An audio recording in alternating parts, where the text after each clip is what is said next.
Everyone, please rise for the singing of the Lupang Hinirang.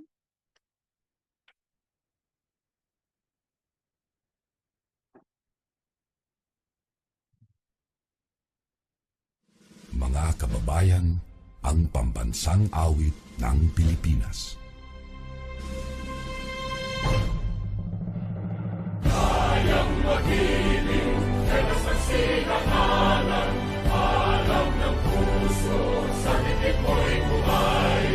Lupang hinirang, tuyag ka ng magiting, sa mandulupin, di ka pasisingil, sa dagatang tutok sa simoy at sa langit ng bagaw, ay ginatang tulad, awit sa pagkayang minamahal. Ang isang ng patawad mo'y tagumpay na nag-iindig, ang bituin at araw niya kailan pang ay di magtitingin. Luma ng araw ng walhagit pagsinta, mo'y langit sa piling mo.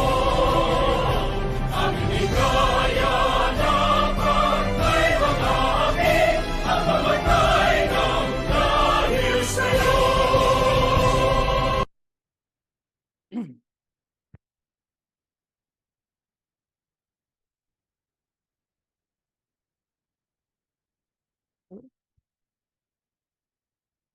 Good afternoon. To moderate and host today's event, we introduce to you Attorney Jose J. Layug, Jr., who is a senior partner at the Divina Law Offices and a key figure in the Philippine energy sector. He is the president of DREAM, a director of PERPI, and the co-chair of ECCP's Renewable Energy and Energy Efficiency Committee.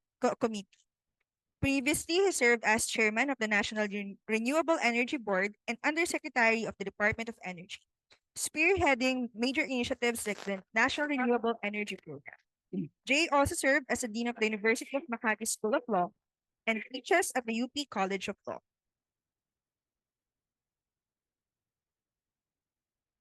Good afternoon, everyone. Can you hear me at the back? Yes.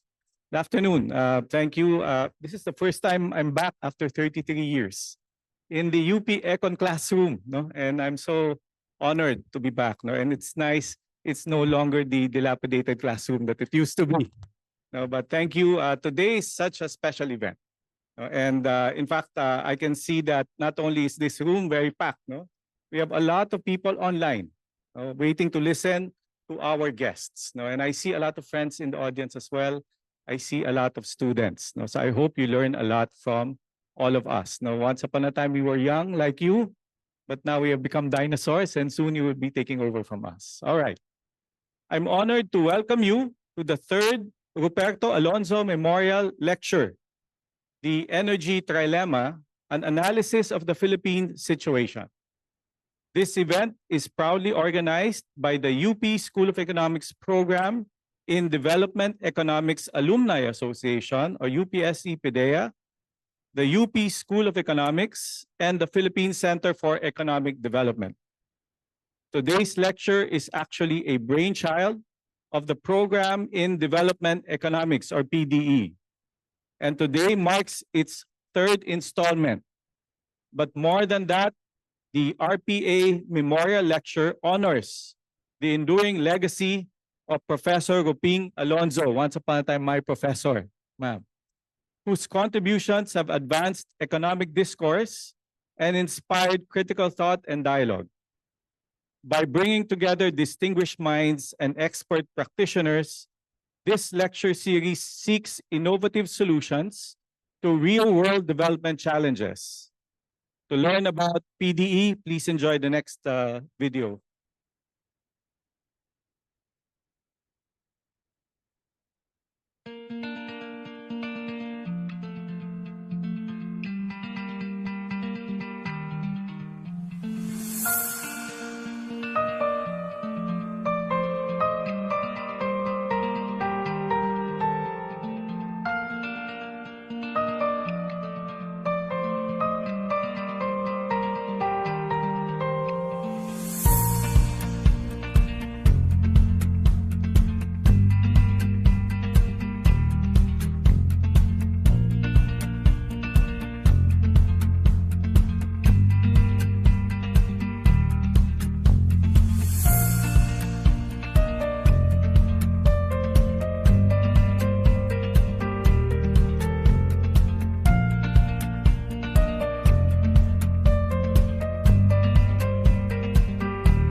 Thank you. Sorry ho, I could not help but be amazed. Dati ho, chalkboard lang to. No? Ngayon ho, may projector pa. All right. Without further ado, please join me in welcoming the lead convener of the UPSE PDEA, Mr. Paquito Yanesa. Sir.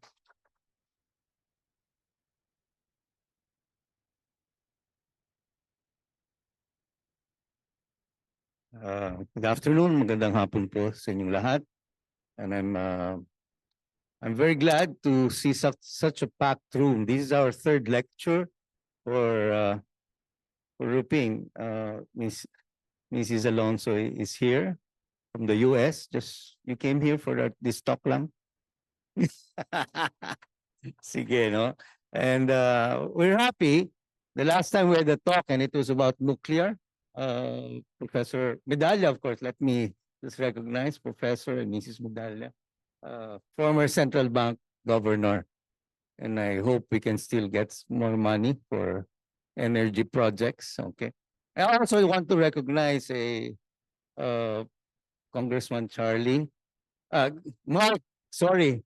Kaibigan ko kasi si Charlie, a good brother of Congressman, and we were trying to do some power projects in Negros, no? Of course, our Speaker Bert, no? And the whole Metro Bank is here. Chito Sobrepeña, Metro Bank Foundation. If you need money, just talk to him. Okay. And I see my classmate, Lito Supangco, one of our graduates of DevEcon early back. And katabi niya si Jojo Baile. Sinasabi ko ito because we don't meet each other. Sabi nga ni Jay, parang dinosaurs na kami. Pero some of us may look like dinosaurs but we're still handsome dinosaurs. Diba? At Tito Aliga, I see Tito of the College of Engineering. Is also a tennis partner, very good tennis friend. Let me just read what we prepared, no? Sayang no yung ginawa ng staff, no? Okay, I would like to welcome all of our guests, the third Ruping Alonso Memorial Lecture Series, no? In 2023, which is very recent, a handful of us alumni came together and decided to revive the PDE alumni. PDE is Program in Development Economics. It was a certificate course, no? It was not yet a master's course at that time. Essentially designed by the professors from UP to cater to developing economists in government. Tama ba? Ganon, Ramon? Si Ramon Bacani was one of the dinosaurs, one of the earlier persons there, no? So we wanted to revive it, essentially to promote the role of development planners in government. No? As I can see it now, I observe government organizations. I come from the Department of Agriculture. I feel, Congressman Mark, kulang ang development planners. Or they're not felt. Or there are a lot of econ graduates in government offices. I do not seem to sense the significance. So we want to have more significance of econ graduates. It's also to promote the union and the interaction among members of the economics sector. And we want to assist the program, kami, lalo na yung mga graduates, to assist the program in contributing ideas which are critical to the development of our country. I think many of you would agree, I was here in the 70s, marami pang kailangan gawin. Am I correct? Tumatango si Congressman Mark. Pumuti na rin ang buhok, right? He started in government with black hair. Right? And I did too in the mid-70s in the Department of Agriculture and the Department of Natural Resources. Now I'm trying to help out wherever I can to just contribute what the decades have given us in our experience and in our hearts, right? Okay, so today I'd like to welcome you all to this lecture. I can sense that it will have a good impact on our thinking, especially in the sector of energy and power, which I think is not being attended to as much as it should. And yet, when you look at everything, pag walang kuryente, walang classroom, walang klase, walang production, walang uutang sa Metrobank para gumawa ng mga investments. So let's go on with it. And again, I welcome you all. Maraming salamat po.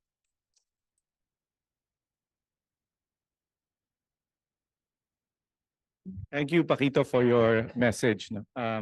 You can't help but be proud, no, when you talk about government officials and you started naming them. No, they're from UP, no, and you cannot help but feel proud about that. Anyway, to open the discussion, I know you want to see what's going to be presented today. We have a main presenter, Mr. Albert Delusong. And Bert, I've known him since 15, 20 years ago. Bert has 40 years experience in the energy sector with particular focus on renewable energy development, national energy planning, which we lack sorely, no, and policy formulation. Bert served as the director for energy planning in what is now the Department of Energy. No, so dinosaur time kasi wala pang DOE noon, no? During that time, he was involved in pioneering work in geothermal steam pricing, electricity cost structures and transfer pricing, national energy balance reporting, and the conduct of the first nationwide household energy survey. After his government service, Bert was the Philippine focal point of the EU ASEAN Cogen program, which has led to the first biomass power plant for a rice mill in the Philippines and the definitive study on cogeneration potential of the sugar industry. I'm sure Bert will share with you how many biomass plants are stranded in Negros.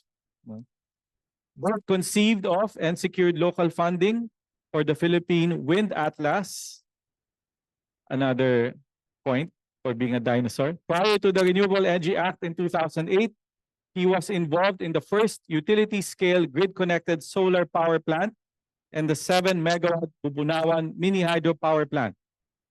Bert is the former president of Biomass Renewable Energy Alliance and was appointed by the previous administration as member of the National Renewable Energy Board representing private developers, which until now has not been constituted by the government. Bert, so don't leave yet. No? This afternoon, Bert will present his perspective on how the Philippines struggle to advance the triple goals of making energy supply affordable, sustainable, and secure. Please welcome on stage Mr. Bert Delusong. Bert? I only have 15 minutes, so I will go very quickly.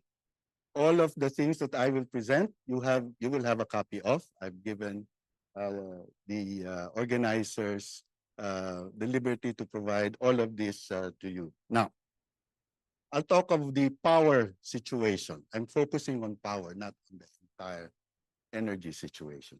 And I've been asked to discuss this in light of the energy trilemma, meaning security. Sorry, we're trying to synchronize now. Security, equity, and sustainability. But since I'm a dinosaur and I learned my chops in the 80s, I'd like to compare this with the energy policy objectives. Next. Okay, good. So the trilemma is really a framework, no, to balance these goals. But in the 80s, we had the three objectives: the supply objective, timely, adequate energy supply at reasonable prices. I highlight reasonable because in the trilemma, the term is affordable. And since this is economics, sometimes what is affordable may be requiring too much subsidies, for example. The efficiency objective, judicious and efficient use. So I think we focused a lot also on judicious use at the time. And the environmental objective, even before, we had the environmental objective, and that is to to achieve both objectives above with minimal adverse effects on the environment. I note that the sustainability objective in the energy trilemma is primarily to reduce carbon emissions. I think we had a more holistic set of objectives before. Next. So I start with, before we were using oil for power generation and everything else. And next. I think some of you will recall in 1973 we had an oil the first oil shock, we were part of the oil embargo.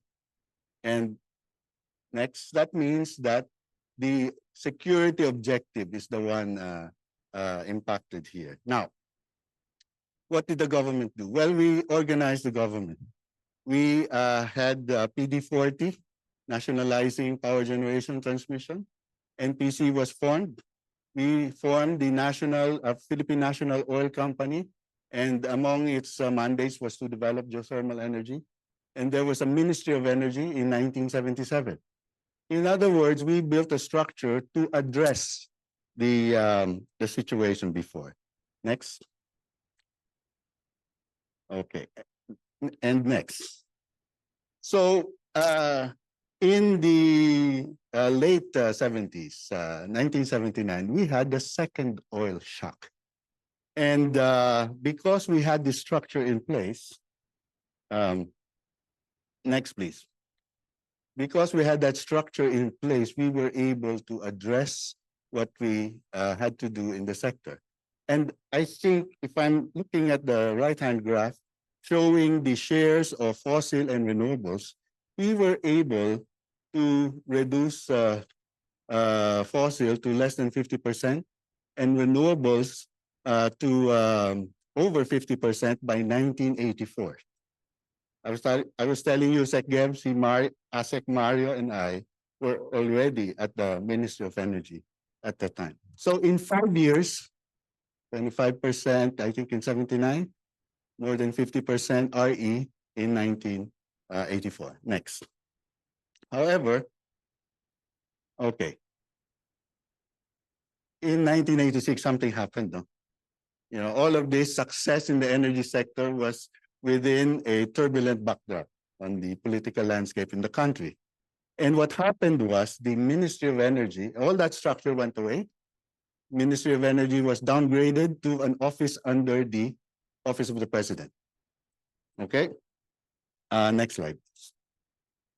And of course, you didn't have a Ministry of Energy. There was the, I think, Iraq oil crisis. And then you had the blackouts late in the term of President Cory Aquino.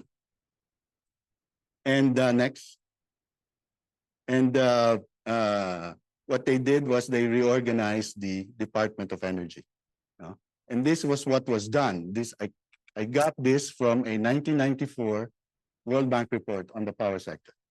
Basically, I'm highlighting what was done, and that was to increase coal capacity tenfold within that 5-year period. I call this the first transition. The transition the first transition was the transition from oil to renewables, indigenous. And this was the second transition from indigenous to coal. Today, we're here. We are here. Next. And if you look at the power sector, see, I'm trying to synchronize. Okay. If you look at the power generation shares by source during the term of the Department of Energy and after that the establishment of EPIRA, we continued to have a increasing share of fossil fuel and lowering of renewable energy share. Now, we had EPIRA in 2001. And I'd like to, next please. Okay. I'd like to talk of stated objectives of EPIRA. Red, I'm pointing to total electrification I don't think we have total electrification. What? Okay, 2 million or so households still without 24-hour electricity. Also, security. Look at the oil mix or power mix in our off-grid. Around 90% oil. The most insecure because we have to import. It's very expensive, subject to international prices. Next. And according to the latest regulatory reset or our latest request of the government on support for off-grid electrification, we will have to spend 30 or so billion pesos for supporting oil in our off-grid. Next, please. Okay, then we say we will have transparent and reasonable prices. But I ask the question, what is the true cost of coal? Today, we don't know. It's not reflected in the actual prices. What we have are benchmark prices of coal. We're not even allowed to know exactly what they pay for the coal. That means that as far as I can see, in this regard, EPIRA was not fully implemented. Next, please. It says promote indigenous and new and renewable. No, which is, I think we're doing that. Indigenous gas is an important resource. I think I'm the only one who is concerned, ma'am, about that 502-kilometer pipeline. If we stop producing gas, the pipeline, which is a treasure, basically becomes wasted. Next. And finally, I point to enhancing competitive operation. I'm seeing some of my colleagues at the ICSC, and they're finalizing this report on power procurement. Just some initial result. Overcontracting is very common. We have provisions such as automatic fuel pass-through, no ceilings, for example. Minimum energy offtakes that do not reflect the consumption pattern of the particularly small distribution utilities. So I think there's a lot to be done in fully implementing EPIRA. Next, please. Coal price increases were higher than oil. Remember, we went from oil, renewables to coal, but coal had eventually higher price increases than oil. Next slide, please. And coal dominates the power mix even under or even with the Renewable Energy Act. Look at the top. That shows the increase in capacity. The green dotted line for renewables slightly increased, slightly.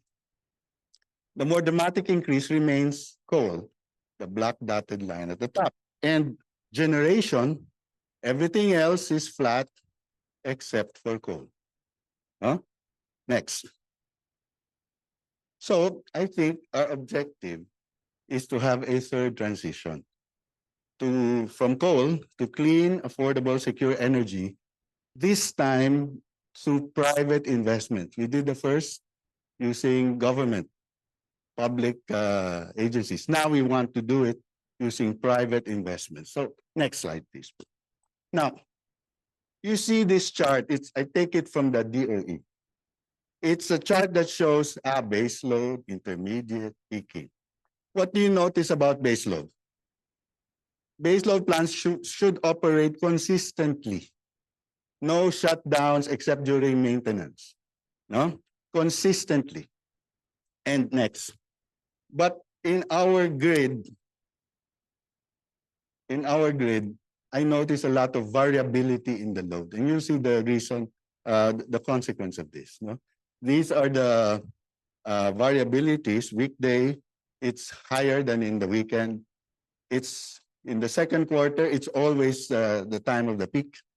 And if you look at what causes the lower demand, weather, every time there's a typhoon, During Monday, Thursday, during Christmas, bagsak yung demand. And time of day, it's always low in the mornings. Now, I'm showing the actual Luzon loading in 2024. And I've indicated the times when we had those weather milestones and when you had the holidays, Monday, Thursday, and Christmas Day. Bumababa. Notice the huge variability. Next. And why is it so variable? Because we have a very high residential load. So residential in Luzon is much higher than industrial and commercial. And next, Luzon is several times bigger than the combination of Visayas and Mindanao. Huh? So next slide, please. So what's our ideal base load capacity? 6,000, 8,000. Next. Our installed is actually 12,000, over 12,300. Huh? So what do we see here? Situation where you have that load, and a very high installed base of baseload power plants that you should not, that you should run consistently. Next slide. Well, we can't, we don't. This is the largest power plant, Dinginin. Notice it goes up and down, what, every day? And next, I'm pointing to outages. Red for forced, unplanned, green for probably maintenance. Next slide. This is Meralco. And while Dinginin did not have any unplanned outage during the critical second quarter, look at the operation of Meralco's power suppliers. Diba? In the yellow, you see, I think, Quezon Power having at least two outages during the critical second quarter. Next slide. So this shows that really too much base load. We're ramping them up and down. That's the one causing those outages. And I was in Panay, and that was the time when they had these two blackouts, Panay blackouts, bagay na bagay, di ba? So January 2, there was a blackout. What caused it? 3 power plants, coal power plants failed. Next. And in March, early March, another blackout. It was because three power plants also failed the same. No, we see this every time. Next. Okay. I won't discuss. I'm just showing details of the first blackout and the second. I won't discuss. I'm presenting all of this so you can fact check. Tama ba yung sinasabi ni Bert? I'm presenting all of this because it's my analysis. Maybe I'm wrong. Maybe there's something I have to adjust. That's why I'm presenting all of this data. Next. Okay. I'm borrowing this from my friends, my colleagues at ICSC. Basically, what they did was they analyzed in April 12 to 21 last year. Remember, April to June, second quarter, peak of the grid. And the indicated power plants below, the red ones, those are the baseload power plants which had unplanned outages. Remember, in the second quarter of the year, you're not supposed to have an outage because that's if you have an outage unplanned, and every time they fail, the price in the market increases. No? Increases. So next slide. This is from April 22 to 28. And I think we're showing red alerts and yellow alerts raised over Luzon, Visayas, and Mindanao due to the high number of power plants with large capacity. So again, easy to see which in each of those times we had a red alert or yellow alert. Ano yung cause? Baseload power plant having a random outage. So next, which is my second point. the causes of the red and yellow alerts are forced outages by baseload power plants every year. Every year. Next. Uh, Apparently, the NGCP is taking a closer look. That's why they have a new graph here that indicates what they call probability of red alert and probability of yellow alert. I note that in the latter part, in May, the probabilities are very high for this year. In other words, same problem. Next slide, please. So, my third point is that we have a highly centralized grid. And Batangas and Bataan, two provinces sort of close to each other, have over 7,500 megawatts of baseload power capacity, or 60% of Luzon baseload. Now, in other words, one typhoon, you can shut down 7,500 megawatts of capacity, one's really strong. Now, the most challenging aspect of project development for new RE capacity is access to the nearest NGCP substation. But we've seen delays in grid expansion. We've seen the long queue for system impact study. And I note that existing substation capacities prioritize existing power plants. In other words, if existing power plants are maximizing the supply, even if an RE comes in with a priority dispatch, they won't allow you to come. Huh? So next. The final point I'd like to make, sorry, if we go back to the highly centralized grid. One slide back. Okay, the final point I'd like to make is we need more injection points in the transmission system so that we can accommodate the planned RE rollout of the DOE.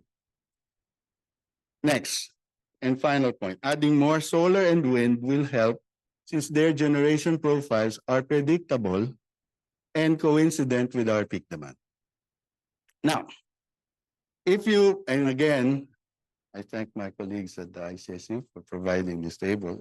These are existing Luzon solar plants running greater than their planned forecasted capacities last year. No?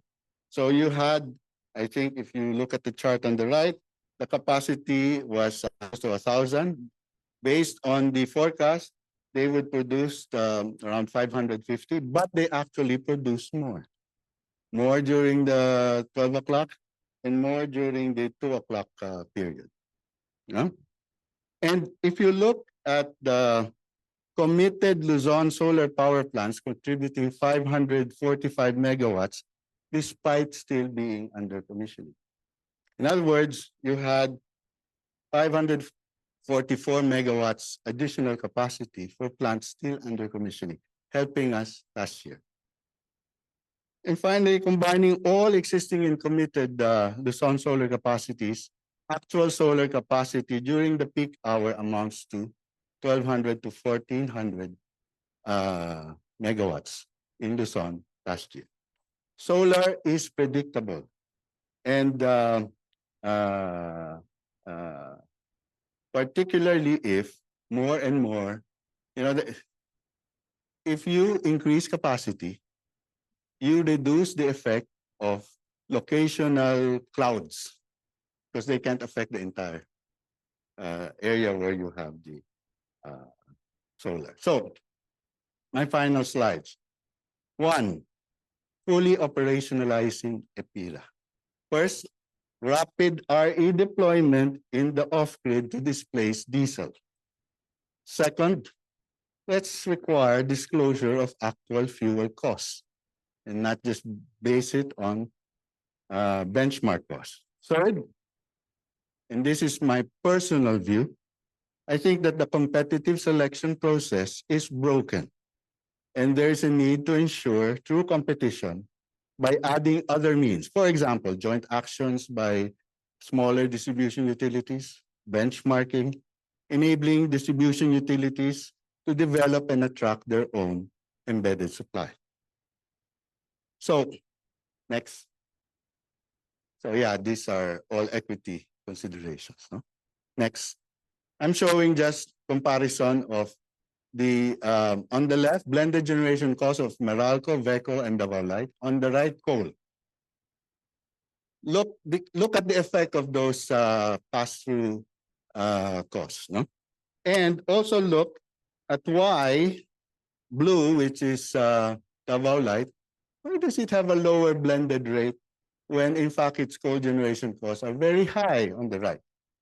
Because it's in Mindanao, and in Mindanao, you have hydro. Next, and final, key takeaways. 50% RE has been done before using more difficult resources, hydro and geothermal. This places a lot of confidence in me in the DOE's plan to increase RE to 35 to 50, no? Using the easier solar and wind, for example, resources. There is an overcapacity in baseload power plants. That's the root cause of red alerts and yellow alerts. Plus, adding more baseload now will not help. We need to have a more distributed and flexible power supply to address issues of having a highly centralized grid. And finally, adding more variable RE like solar and wind will help. Thank you very much. I'm happy to have this opportunity to discuss these important matters with you. Thank you very much.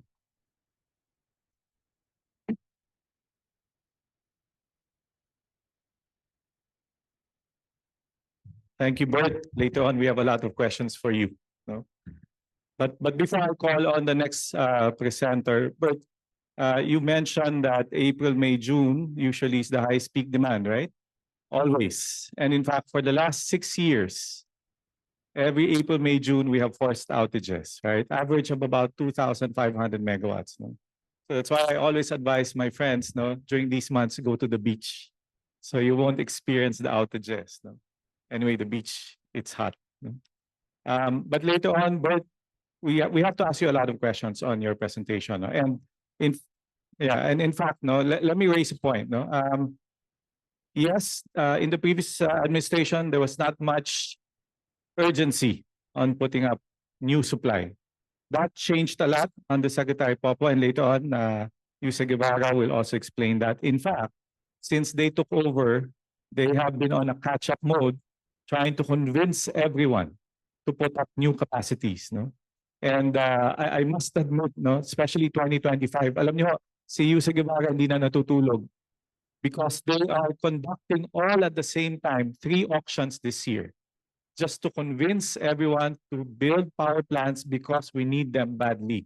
No, so kudos to the Department of Energy. Again, I'm always proud whenever I see Yuse Guevara because she's former dean of the College of Engineering here in UP. No? So, ma'am, kudos to you. I know you have not been sleeping, no? But thank you for all your efforts. Later on, we'll have a discussion. But our next presenter will also show some slides, and I'd like to introduce, of course, Congressman Marco Wangco. No?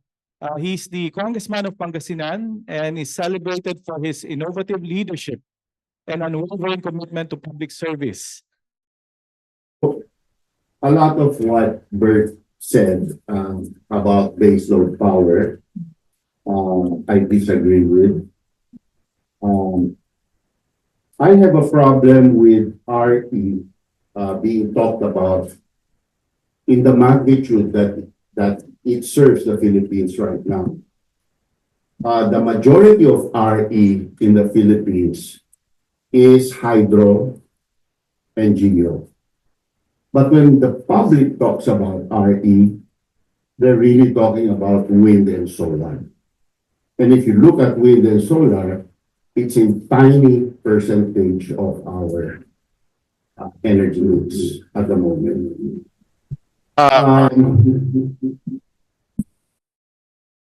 Tell me that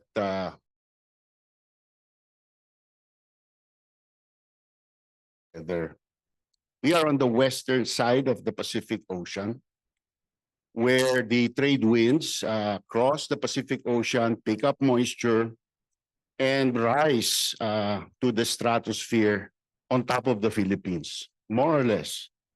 So this is where all the condensation in the Pacific Ocean happens. So we have many months of makulimlim weather. overcast weather, which doesn't do good for solar power. In fact, I found out about this on a visit to Erie International Rice Research Institute because I was looking at some literature on rice seeds. And I saw in the Gulf states of the United States yields of 12 tons per hectare per crop. So I go to Erie and say, why are you bothering to breed all of these special seeds for the Philippines when we can just buy these seeds and plant them here? Congressman, you can't do that because insulation in the Philippines is really poor.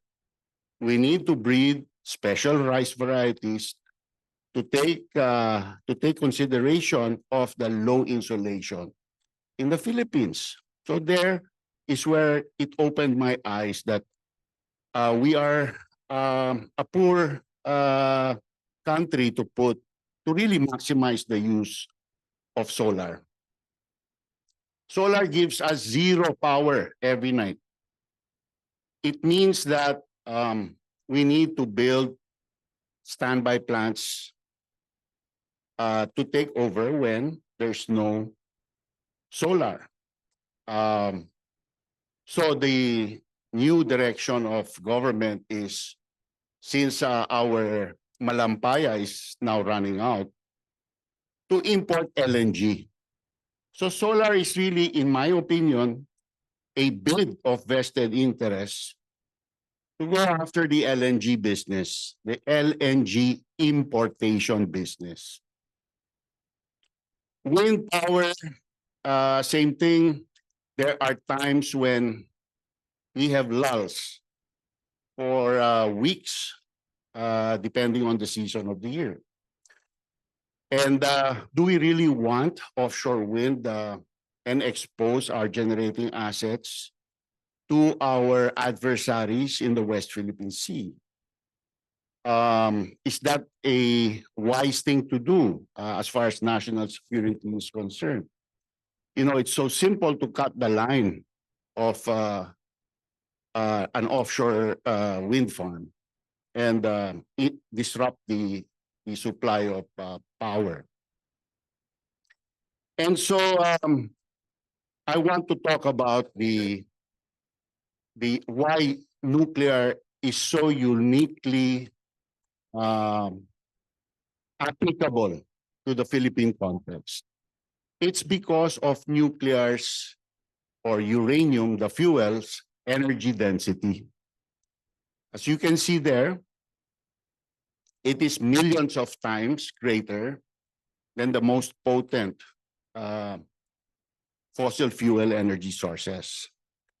A Mongol pencil eraser-sized nuclear pellet is worth over a ton of coal. And you know, coal is lower density than water. And so it's bigger than a cubic meter. So we're talking of really huge volumes. And we're also talking about really huge values in terms of US dollars. I think people don't realize the magnitude of the fuel that the Philippines needs to buy from abroad because we are a fossil fuel poor country. So we send our relatives abroad. It's a big social and human cost. We split families. They earn the dollars. They send it here. Instead of using it for infrastructure development, we turn around and buy fossil fuels with it, only to burn it to create electricity. What's the magnitude? For every 1,000 megawatts of coal plant that we have, we import between 600 to 700 million US dollars a year worth of fuel. If it were nuclear, we would only import between 20 and 30 million dollars a year worth of fuel. So there's a huge difference in value. When the incident happened at Fukushima in Japan, and Japan shut down all its nuclear plants, its importation of coal and LNG went up by $30 billion a year. That was before Russia attacked Ukraine. After Russia attacked Ukraine, it increased multiples of that. And so in 10 years, you're talking of $500 billion US dollars worth of additional importation of fossil fuels. The Japanese saw it as an export of their wealth, their hard-earned wealth. So that's why they struggle to restart all their nuclear power plants so that they can preserve the wealth in their country. We turned our back on nuclear in 1986. And because of that, we are now 65% imported coal, 20% gas, 85% fossil fuels. I think Bert will confirm that. NADA says we need to double our capacity by 2040 because of growth. If you look at EO 164 of the Duterte administration, it predicts 3 times the growth to 68,000 megawatts. So if we look at nuclear and say, what's the existing fossil fuel capacity? It's around 18,000 megawatts, 85% fossil fuel, around 18,000 megawatts today. If we were to grow, if we were to put 16,000 megawatts of new nuclear to be online by 2045, I think that's conservative enough. That's not overstating it. That's conservative enough to accommodate the growth in terms of the fossil fuel component of our total mix without touching a single megawatt of existing fossil fuels. So that's just growing. That's not even replacing anything. And that's leaving enough room for wind and solar. You know, I have always had a beef with the PEP as far as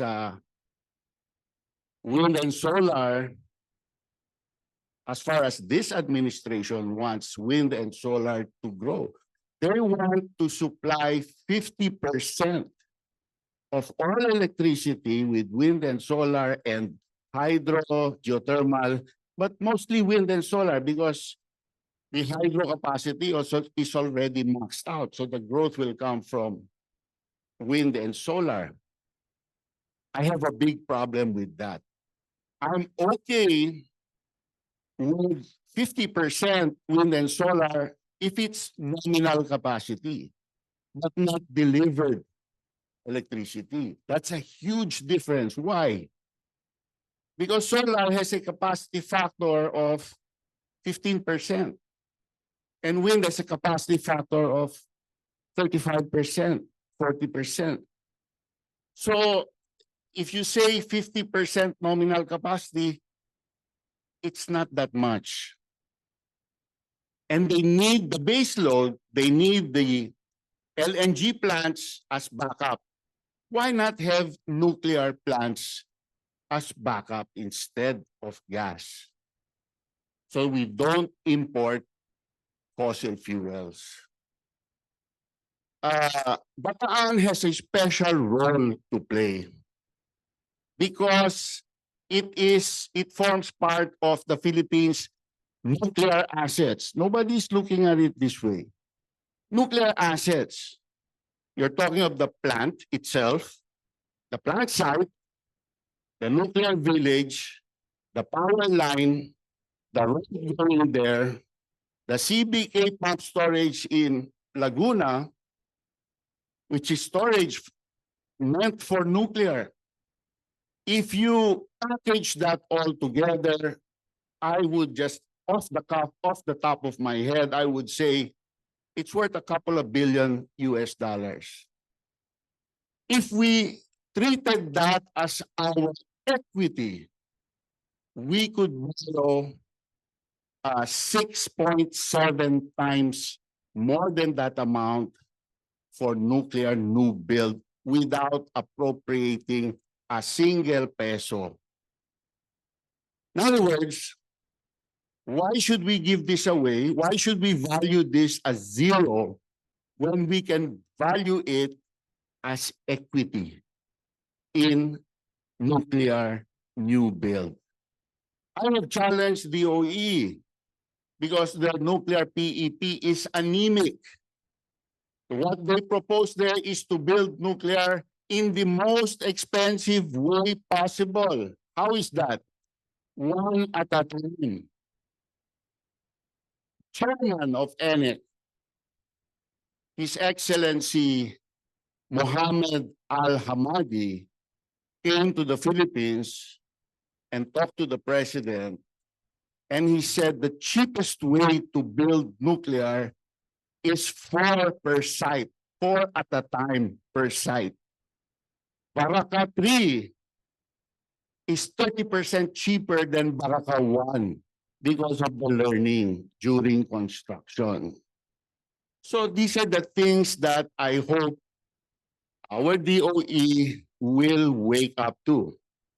And it is my hope that you in this audience will become activists about this. Enough bullshit. America is turning its back on wind. I know the president likes wind. It's his signature image.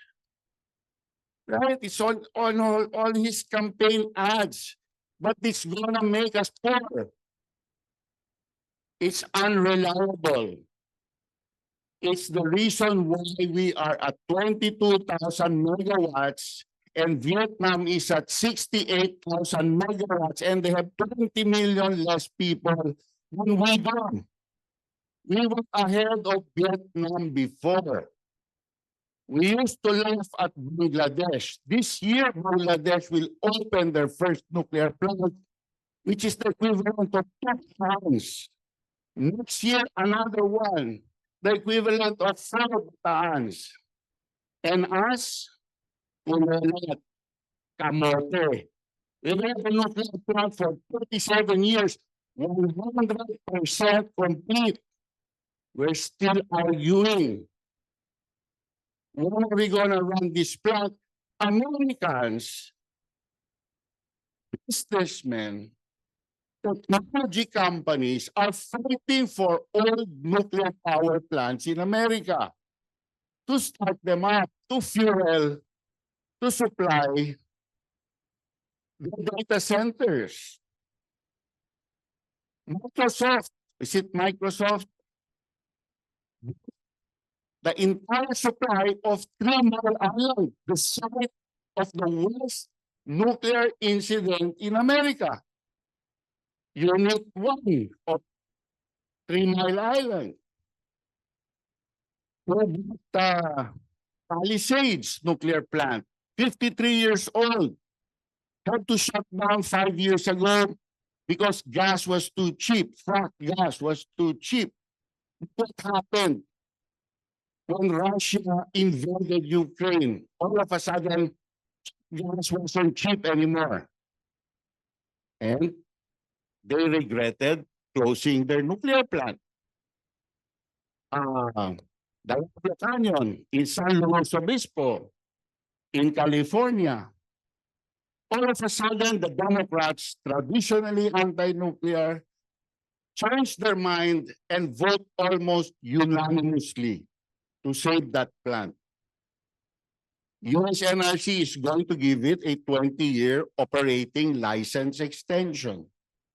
and it's eligible for a second 20-year operating license extension for a total lifetime of 80 years. So I think you really need to look at the facts. You cannot just take the popular. You really need to look at the details. I would like to see 16,000 megawatts minimum online in the Philippines by 2045. Possibly up to 32,000 megawatts nuclear online by 2045 if we follow the 3X scenario of the DOE during Duterte's time. And it won't happen unless you become activist. Why is it that during Duterte's time, they made a survey of the acceptability of nuclear power, and 78% of Filipinos said, yes, we want nuclear power because the price of electricity is too high, but we don't want it in our backyard. That's not a problem. I've been able to convince the town of Labrador to host a nuclear power plant. Nuclear power plants to 6,000 megawatts in exchange for free electricity for the life of the nuclear plant, indexed to the 2021 consumption. They can imagine prosperity. That's what needs to be sold. So, yun po, no? There is a new study, a new survey DOE is in possession of. Why haven't they released that study? It's even more positive than the Duterte study. It means people are sick and tired of high electricity prices, and they realize that with competitive electricity prices, foreign investment will not come to the Philippines. All these macroeconomic studies, throw it out the window. It's bullshit. Not going to happen. So that's my message to you all here today. Thank you for the opportunity.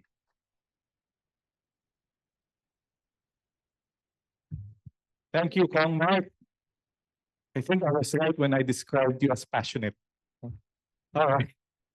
Okay. I'm conscious of the time, no, and we want to make sure you can ask your questions. No? So right now, what I'd like to do is call in front, no, all our discussants. No? So let me just introduce first, before I call Congressman Mark and also Bert, I'd like to introduce the third discussant and participant. No? Some trivia. He was once upon a time an MVP in basketball here. No, just in case you don't know, no. I played with him. He's just Benji Paras move over. No, we have Eric Francia. No, Eric is the president and CEO of ASEAN Corporation and serves on its board while also holding a key leadership role as senior managing director and member of the management committee at Ayala Corporation. Under his guidance, I built one of the largest renewable energy platforms in Asia Pacific, achieving approximately 6,800 megawatts of attributable renewables capacity since its inception in 2011. He has also driven groundbreaking initiatives in early coal retirement. Yes, you were the first one to retire your coal plant, including the first market-based energy transition mechanism, ETM. And he holds a master's degree in management studies from the University of Cambridge, first class honors, of course, and an undergraduate degree in humanities and political economy from the University of Asia and the Pacific. Let's all welcome, please, to the front, Eric Francia. Our next discussant will join us. Is, of course, very proud. Whenever I see her, I just tip off my hat. And she has been serving government for more than 30 years. No? It takes a lot of dedication and a certain person to withstand all politicians. No? So Dr. Cristina Guerrera is the Undersecretary of the Department of Energy, overseeing both the Renewable Energy Management Bureau and the Electric Power Industry Management Bureau. Seconded from the University of the Philippines, Diliman as professor at the Electrical and Electronics Engineering Institute. She brings over 37 years of government service. Dr. Guevara previously served as the president and CEO of National Transmission Corporation and as Undersecretary for Research and Development at the Department of Science and Technology, DOST, where she led the award-winning Science for Change program. Her extensive leadership experience also includes serving as Dean of the UP College of Engineering from 2004 to 2010, and she has earned a lot of accolades, including the 2010 Metro Bank Outstanding Teachers of the Philippines Award and the 2018 Government Career Executive Service Presidential Award. Ladies and gentlemen, Yusek Guevara.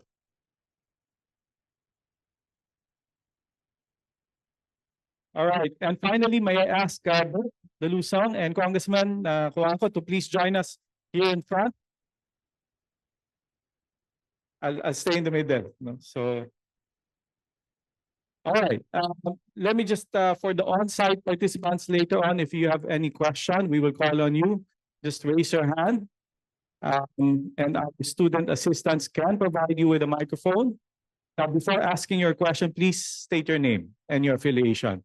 For our online participants on Zoom, please send your questions to the account named RPA Lecture Facilitator, and I will be reading your questions later on.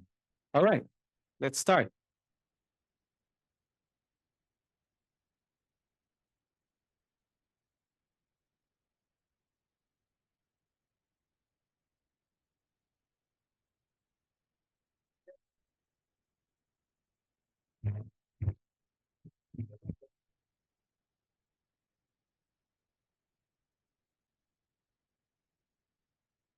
I will first make a forecast. We will have an energy crisis. Okay, because we, our country, it's not in our DNA to solve problems that are 15 years away. In Okay. fact, it's in our DNA to always be too late in solving the It's problem. called kicking the can down the road. Yes, okay. I was talking to Prime Minister Virata, and he told me the story of why he had one runway. And he told me that General Bear said it's a major security threat to Malacanang, the second runway. And he said, well, let's build Malacanang. Well, what problem are you solving? Very far away. Let's not solve it. And this was already a dictatorship. Now, the reason I'm so pessimistic is Congressman Cuanco is right. It's hard to imagine a future without nuclear. And not nuclear in 1, 2, or 3 plants, but a lot of plants, because there are tremendous economies of scale. The plants must have more or less the same standard by design. So there's a lot of savings from producing a lot of plants. But in this country, maybe we should clone Congressman Cuanco, have 300 of him. But unless, I don't know, I'm raising this precisely because how can we get around the problem? Selling nuclear, by the way, nuclear requires bigger involvement of government for 2 reasons. The private sector will not come in unless there are guarantees. And when you have the plants are going to be retired, there's a lot of cost down the road. So all of these things. So if the government's not there, nobody's coming in.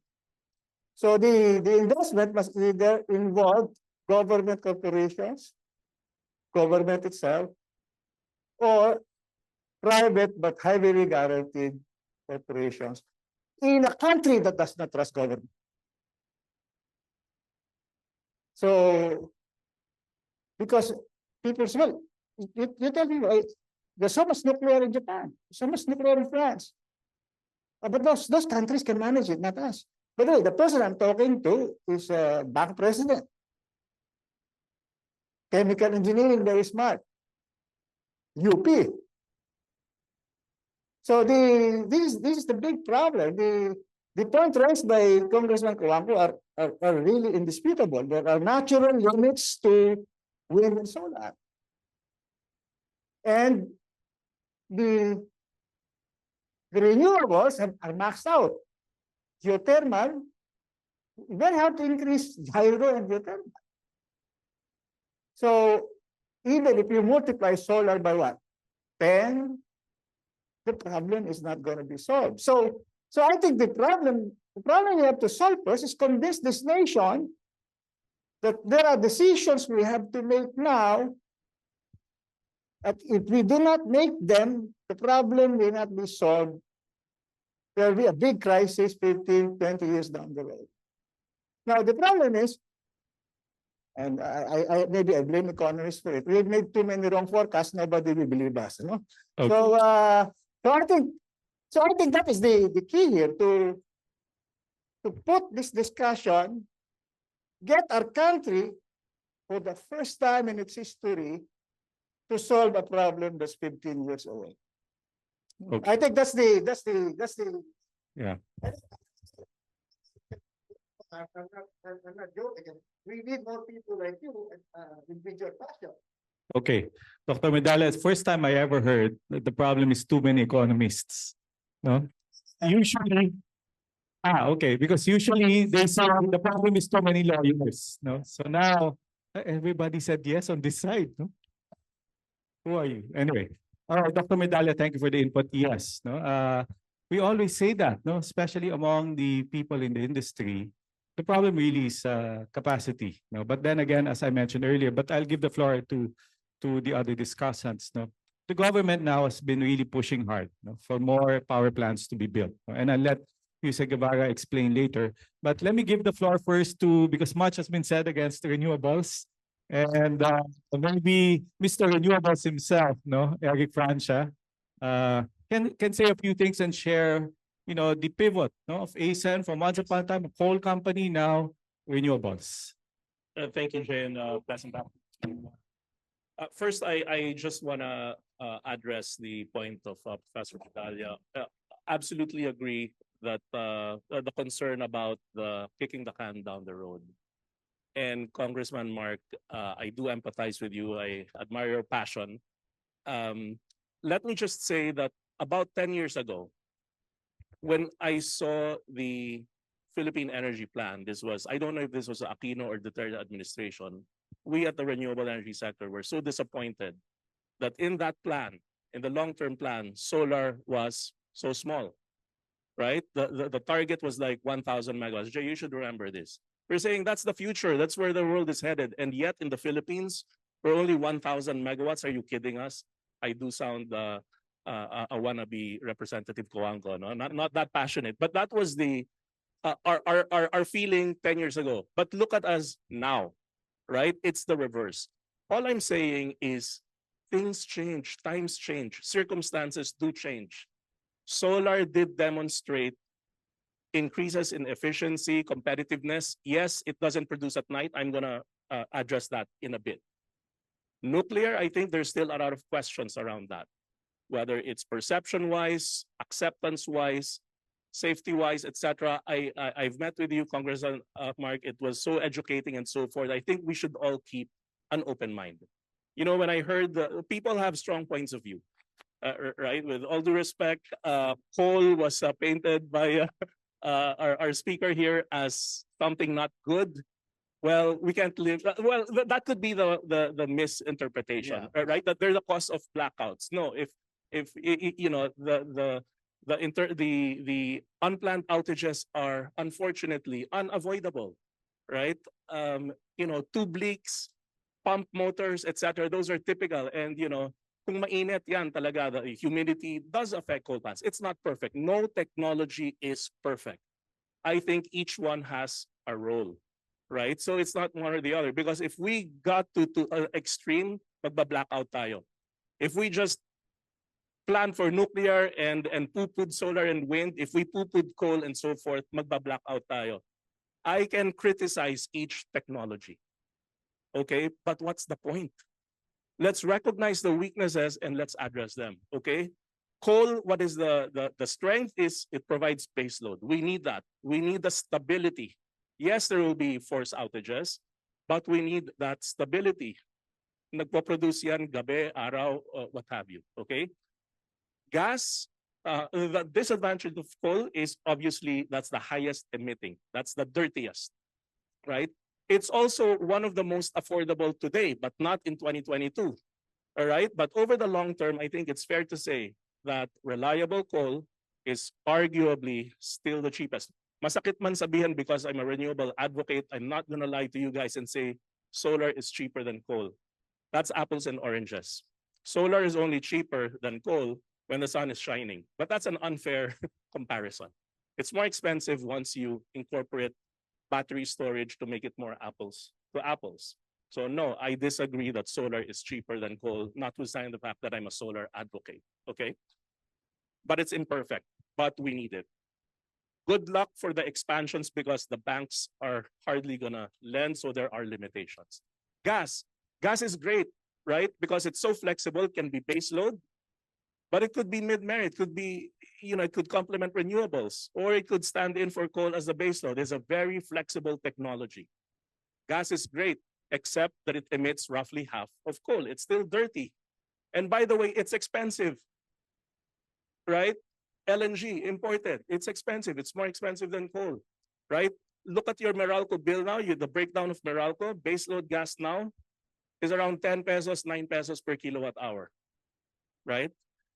So it is expensive. I would argue, but I don't have a perfect crystal ball. Gas could fall half the price. If Trump is able to, create all this gas, new gas capacity in the US, who knows, right? Whether gas price will half, but no one can predict that. And by the way, gas is linked to Forex, most of it. The more the peso depreciates, patay tayo. But in renewables, that won't happen because all of it is fixed up front. You lock in the Forex, and then Forex doesn't matter anymore over time, right? Especially if you borrow in pesos. So gas, great, but, and then the global supply shocks, etc., right? Just look at what happened to Europe if you're too dependent on LNG. So again, gas is great, but not so great also, just like coal. Nuclear, I'm not going to comment. Congressman Mark might shoot me, but again, it's more of a perception issue, social acceptance. But I would argue, yes, there's a lot of advantages of nuclear, but my biggest concern is we need the public to on the Philippine Energy Plan. No? And again, just for the record, the one signed by the current administration has a 4.2 gigawatt of nuclear by 2045, no? Where Congressman Mark is at 16,000. So there's a gap. No? But I guess we'll give the floor now to you, Gev. No? And just one more point. No? When we talk about the target of 50%, I think that is installation capacity. That's energy already. Okay, so with that, I'll give the floor to you, Gev, to give us an overview of the Philippine Energy Plan, ma'am, and to make sure that everybody's happy because everyone, anyway, will get to build his power plant. Hello, magandang hapon po sa inyong lahat. Kong Mark, when I graduated in 1985, I wanted to become a nuclear engineer. I'm an electrical engineer and my thoughts were that, Dr. Bala was there, he will be my professor. But in 1987, when I was and all my master's subjects were power systems. Just when I was going to take my master's thesis, all the nuclear professors left the country in 1987. And so for a very long time, we didn't have nuclear engineering at our institute. But now we are beginning to teach nuclear engineering again. It's part of the energy engineering program in anticipation of the nuclear power plants that we will build. Sana PhD na ako ng nuclear na yun. Kaso umalis yung mga professors namin eh. But having said that, it's an exciting time to be in the energy sector today. We have very cooperative private sector. And I never imagined myself talking to Bangko Sentral, but I do now. I had to talk to them to explain to them what is needed in terms of funding, not just the renewables, but the other types of energy sources. Because down the road, we have all of this generation mix that we need to fulfill, be it 4 gigawatts or 16 gigawatts of nuclear. We need the funding. So we got some consultants to do the numbers for us. And we learned that if we are going to do the transition, the amount of money that we need, 1/2 of it can actually be funded by the local banks. But the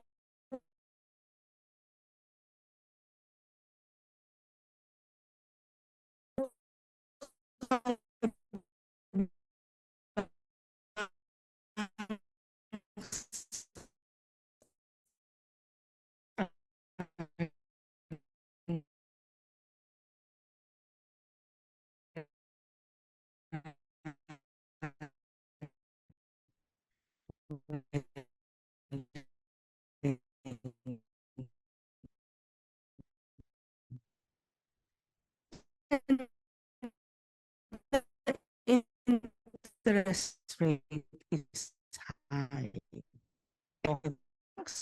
We are afraid we have plan A, plan B, plan C. The business as usual targets 35% renewable energy. Get this. This was actually from the previous company coming in to absorb the energy. So I basically told the DTI-BOI, you better start finding all of those companies that will absorb all of this energy that's coming in. Now there's talk about hyperscaler data centers coming into the country because Singapore can no longer supply them.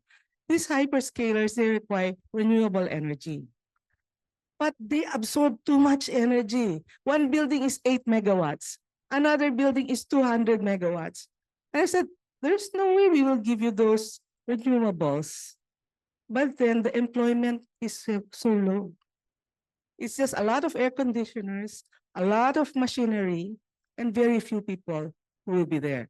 But then the ICT said, we need them in the country because we're going for artificial intelligence, we need a computing facility, and so on and so forth. I said, okay.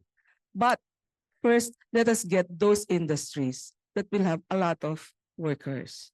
Because we need a lot of workers, or a lot of work for our people. So having said that, our plan, it depends on how fast the Philippines will grow. Right now, the total capacity is about 27 to 28 gigawatts of generation. We're trying to come in with about 52 gigawatts of renewables by 2040. Seems like a lot, but as Eric explained, you have to multiply 52 by 0.2 to 0.3 because the availability factor of renewables is only so much. Now let's go to baseload and let's go to hydro. Recently, we came up with a policy that favors hydropower in terms of pump storage hydro. We said, if you generate, the cost of your generation is about 10 pesos. You generate for about 10 hours or 7 to 10 hours a day, but the cost is too high. It's about 10 pesos to 12 pesos per kilowatt hour. People cannot afford that. How do we reduce? So we decided that, well, pump storage hydro is actually a storage system. It can inject to the grid and it can draw from the grid. It can draw during the time when you have a lot of solar turned on and no absorption. So it can take up that and be charged. So because of that policy, we call it the non-fit renewable energy policy. Suddenly there's interest in pump storage hydro. We are undergoing an auction today, and the auction will actually happen on Tuesday. And we offered 4,300 megawatts of pump storage hydro. But we were happy to see that among those who are trying to bid, if you sum up their capacity, it's about 7,000 megawatts. So it is possible to do that. And then for geothermal, they're very expensive. One drill of hole for exploration is $6 to $8 million. The last time we were drilling holes was in 2012. There are no new geothermals because exploration is expensive. So finally, the Department of Energy, we finally approached the Department of Finance and NEDA, and we said, the government finally needs to invest in energy infrastructure after 24 years. And the government said, "Oh, what do you need it for?" We said, we need geothermal de-risking. We need to say the government and the private sector will share in the risks of exploration of geothermal. And we're very happy to tell you that finally, maybe we'll have a loan from the Asian Development Bank just to do that.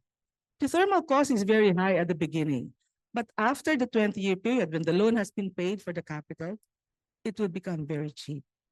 The same thing goes for pump storage hydro. These kinds of plants, they last for more than 50 years. They're worth the initial investment. So what am I telling you about? What am I saying here? The original plan did not include pump storage hydro at 4,000 megawatts.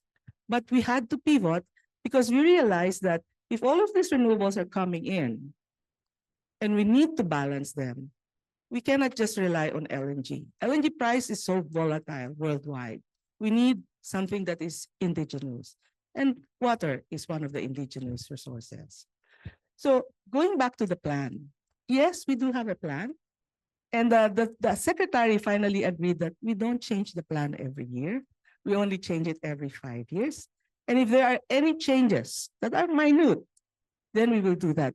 In that way, our private sector investors will have a more stable plan to look at and will know that this is long-term. Okay, thank you. Ma'am, the reason behind the annual plan is because EPIRA requires you to submit to Congress, no, which only shows EPIRA was not written by an engineer, right? Because it was written by a lawyer. Now, who asked, submit every year, we don't care what's written there. No? So, But we will submit every year. you will submit every year. But it's not going to be an entire new plan. Right. Okay. Ma'am, let me ask a question. No? Theoretically, because Congressman Mark is saying we can actually put in 16 gigawatts, no, and forget about the other base load. And he's not touching the existing ones. No, what Congressman Mark is saying for future, to meet the future demand, theoretically, can we actually have 16 gigawatts of nuclear and actually not have coal anymore? No, because that's going to we don't have coal, right? So, but can we put it theoretically 16 gigawatts of nuclear? If our economy grows so fast, the way it is growing now, yeah, Right there. Okay. it is So it's possible. possible. All right. Now, I'm sure everyone here pays his Meralco bill. No? The big elephant in the room really is, especially for you students who live with your parents. When you go home, please check your Meralco bill. No? The question is price, right? I mean, we can talk about yes, we can debate here, but how much will it cost you and me? No, that's the big elephant in the room. No? I can see sir, one of the heads of the famous electric cooperatives, no? Sir, good afternoon po. Ako, nagkita na kami. Yes, ma'am. Say something. Yes.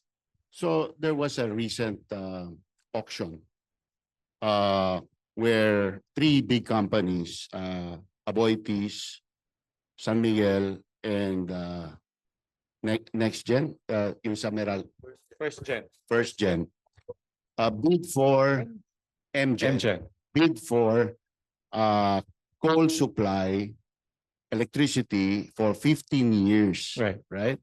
With escalation clause, right? 7 pesos more or less 7 plus. presyo. Yes. Okay. Si Meralco is willing to buy nuclear basta wag lalagpas ng 5 pesos per kilowatt hour. Sa 5 pesos, 20 years ang capital recovery period. After the capital recovery period, by the way, nuclear plants last 80 years. After the capital recovery period, operating and maintenance costs, which includes waste, includes end-of-life decommissioning, includes regulation, includes fuel, is 1 peso and 30 centavos. That is the holy grail. That is $23 per megawatt hour. That's the magic number. No technology can match that low price. Let me ask you a follow-up question on that. What's the minimum capacity for that $23?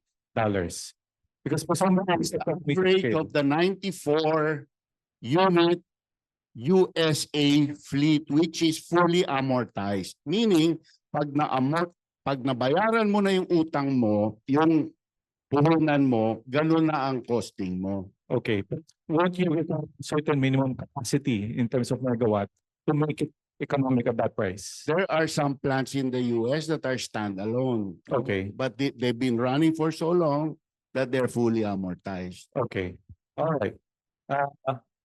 Yes, Dr. Medalla. I'm like attending my class, no? Because Okay. Dr. Medalla is lecturing on us. The question is, situations in the Philippines, which investor will come in nuclear plant? Yeah, So in other words, the role of the government has to be very, okay. the role of the government has to be very, very supportive. Yeah, Because if you're an investor with all the risk involved, by the way, if you can make people accept 4 gigabytes, they will accept 16. Gigabytes, you mean? Gigabytes. Selling 16. Huh? Okay. So that was the real issue is, can you convince the people to accept 1 gigabyte? Okay. Now, Yeah, yes, Doc. is, if you're a private investor, put yourself in the shoes. Tubig lang, nagka-problema ka eh. Na kontrata na sa dulo later, pinaltan. Yeah. Before answering, let me add to what you will answer, no? Because I think that's a factor I will mention. No? We currently, the government policy is competitive selection process. No? Bidding.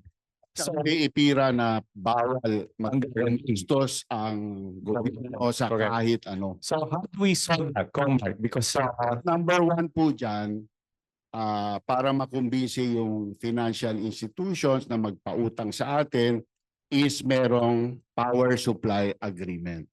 So kailangan may off-taker, tama po kayo. Kung walang off-taker, wala tayong pinag-uusapan. correct. Pangalawa, yung halaga po ng nuclear assets ng Pilipinas. Gaano kalaki ba yan? Kaya po ako kontra sa pagbenta ninyo ng CDK, right? Okay. Ma'am, hindi na Right? In fact, I have told them na pag pinilit nila yan, I will seek for an injunction in the Supreme Court. Okay. Okay. So, what were Why are you against it? What's wrong with because it forms part of our equity. Okay. Okay. So, I talked to KXim Bank and they are willing to finance up to 85% of total project cost. Okay. Not only the export of nuclear equipment from the country of origin, but including local civil works, which accounts for 60% of total project cost just to enable the project. Okay. Right? So they're being very friendly. Basta meron tayong 15%. Hindi kailangan in cash, pwedeng in kind. Okay. Yun. Okay. Kung ito yung tanong tayo, just to add to what Dr. Medalla said. Right now, the policy is before an off-take agreement can be signed by a DU, and this DU can only be Meralco in this case. When we go for competitive selection process, syempre pwede mag-bid si nuclear. Ang question lang ho, can it beat the price? Because nuclear will be base load. Can it beat the price of the other competitors? That's a misconception. Nuclear in France, load follows. Okay. Nuclear in France, load follows. So saan ho siya mabagsak? Just for technical purposes. Pwede mong i-consider pwede mo i-consider base load, pero kung kailangan, kaya niyang mag-load follow. At ang taas ng capacity factor, 92% average. Ano po ang ibig sabihin ng average? Kasi one time lang ka magre-refuel every 18 months. between the 18-month refueling period, 100% available yung planta. Hindi Okay. coal plants natin po na 30 to 40 years old na, uudyok-udyok na po yun. Okay. So maybe it will fall under merit. No, let me go back to the recent.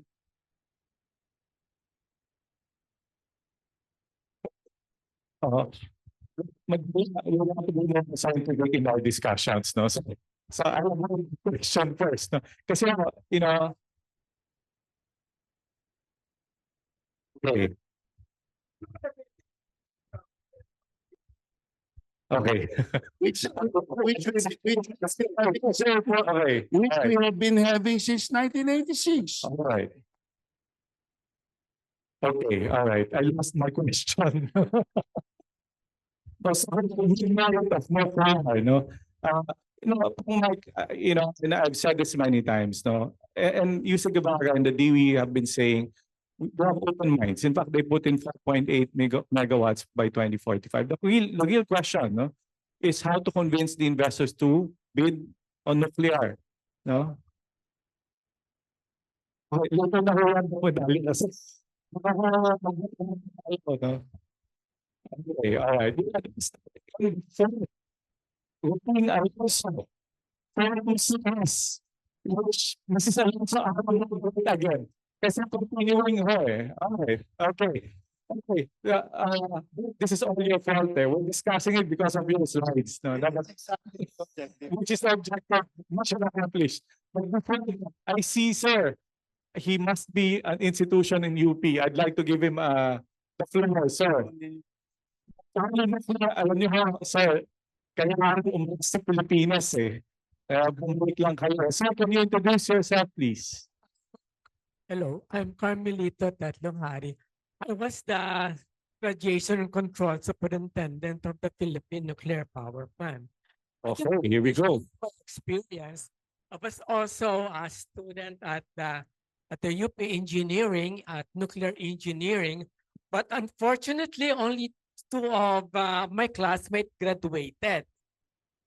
And one of them died already, and the other one is, so we have only two graduates of nuclear in a master's program of UPN. I just want to share about the prices. Okay. I believe because I wasted the prime time of my life in the nuclear industry. And as you know, it was mothballed. So regarding the price of what we have, like for example, Meralco will buy it at 5 pesos per kilowatt hour, and the Holy Grail of $23 that per megawatt or per gigawatt. Before in the 50s, nuclear is so cheap that you don't have to meter because of the byproducts of the Manhattan projects. Nandiyan dyan lahat yung mga materials to make this fuel. Okay, but right now, our problem then, how to make it cheap, okay? First of all, we must have the material and human resources to construct, operate, and maintain a nuclear power plant. In our experience at PNPP, it is a turnkey project that only have to be imported. For example, the rugs that we use, it must be certified N, meaning certified nuclear stamp. Where will they get the human resources if we don't have nuclear engineering in our colleges and universities? So all of this have to be imported. Okay, all of these consultants. So how much did we pay for this Westinghouse and Ibasco consultants? So unless we are nationally industrialized, wherein we can supply all of the materials needed for the operation and maintenance of the nuclear plant. Materials. Second, human resources. Nawala na nga yung nuclear engineering sa UP. Okay? And then of course, Meralco now is sending their scholars to University of Illinois to study nuclear engineering in preparation for these small modular reactors. Another thing is this. I believe in the nuclear energy because it can really mitigate the emissions of greenhouse gases, primarily carbon dioxide from the fossil fuels, which is the cause of global warming. Okay, so how many Ketsana or Haiyan are we expecting if we emit and emit this carbon dioxide from fossil fuels? Another thing is the fact that these renewables, with apologies to Bert, cannot really supply the base load. So what can supply here are either nuclear or fossil fuels. And as you know, San Miguel and Apoitis are building this storage plant in La Paz, in my city in Batangas, together with Apoitis, in order to accept this LNG, liquefied natural gas. And you will know how expensive will be liquefied natural gas. This is considered by the DOE as a transitional energy. They call it transitional energy, the LNG. Okay, so it's very important that right now we must have the human resources and also the industrialization to produce this. Having for example, a partnership, just like what Westinghouse and Mitsubishi did in Japan. For example, the steel vessel, I mean, all of this have to be important. So let us start now for us to be ready for nuclear plant. Okay. If the camera can just focus on Mr. Gat Tatlong Hari, no, I think he deserves that. No? Sir, may I ask how young are you now? Going to 75. 75. Having my diamond birthday Oh, wow. in August. Happy birthday, Mr. Tatlong Hari. But I ask Congressman Mark to address that. No, here's my request. No, I thought it is the oldest nuclear advocate technology-wise. No, but I can see that. See, I see from you know him so well. No, but sir, can you promise us the way I made the Kaloy promise when the first nuclear plant is finally online? I think 5 years from now. No, you said 2032, 7 years from now, sir, you'll be 82 then. Can you promise us you will leave the Philippines and stay here and around the nuclear plant? All right. Kasi, sir, thank you for your service. No, I mean, you were the first one. Thank you. All right. Answer po, no? Sang-ayon po ako sa lahat ng sinabi niya kung ang balak natin mag-manufacture at mag-export ng nuclear power plant. We are not doing that. Para po tayong bumibili ng airline for airliners. Kung PAL ka o Cebu Pacific ka at kailangan mo ng eroplano, bibili ka sa Boeing o sa Airbus. Ganun lang po ang ating ginagawa. Did you know that you don't even have to be an engineer to be a nuclear plant operator, a certified nuclear plant operator. You just need to undergo the training and be certified. You only need to be an engineer and not even a nuclear engineer, a electrical engineer, mechanical engineer, or chemical engineer to be a shift supervisor in a nuclear power plant. So, marami pong misconception about we are buying something already designed that they know how to operate exactly. Ang kailangan po natin, certification na yung tao sumusunod po parang piloto. Sumusunod po sa procedures na dapat gawin niya para paandarin po yung plantang yun. Okay, thank you. Okay. Isa pa, last one, because we are running out of time. the best source to charge any storage facility is nuclear power. You will always have power to charge your battery or storage facility if it's nuclear. Not so if it's wind or solar. All right. Thank you, Kong Mark. No? That nuclear facility guy must know how to use the red phone. No? I think that's the most important. 2032 is in the target of the DOE. Well, the DOE has a plan. No? Something of the 7-year plan of the DOE. But actually, the biggest challenge is Congress. They need to pass laws, no? And I will leave it up to Kong Mark.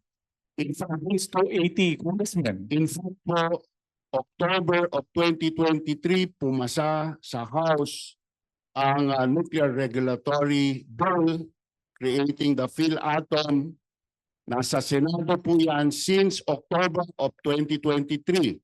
Noong katapusan ng Pebrero, umpisa ng March 2024, nandun na po yung nuclear liability law.